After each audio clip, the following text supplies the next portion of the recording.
ఇవాళ దేశంలో ఉన్నటువంటి ప్రజలకు ఇల్లు కావాలని కొట్లాడుతుంటే ఇవాళ బీజేపీ వాళ్ళు ఏం చూపిస్తున్నారు? మరి ఈడీ కేసులు పెడతారు. మరి వారు చెప్పినటువంటి 2 కోట్ల ఉద్యోగాలు ఇస్తాం సంవత్సరానికి అని చెప్పారు మోడీ గారు. ఆ లెక్కన 20 కోట్ల ఉద్యోగాలు రావాలి దేశంలో. ఉద్యోగాల గురించి అడిగితే అయోధ్యను చూపెడుతున్నారు, అయోధ్యలో ఉన్న రాముని చూపెడుతున్నారు. 10 ఏళ్ల అభివృద్ధి ఏదయ్యా అని మోడీ గారిని అడిగితే ఢిల్లీ నుంచి అభివృద్ధికి నిధులు ఇవ్వడం లేదు, కానీ అక్షింతలు మాత్రం పంపిస్తున్నారు.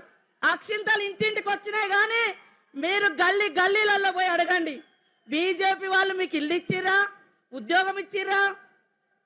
మరి ఇంకా జన్ ధన్ ఖాతాలు ధన్ తెరవండి అన్నాడు, 15 లక్షలు ఇచ్చిండా?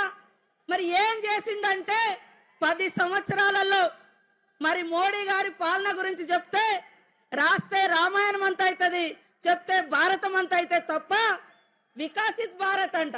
వికసిత్ ఎక్కడుందయో? మీరు చేసిన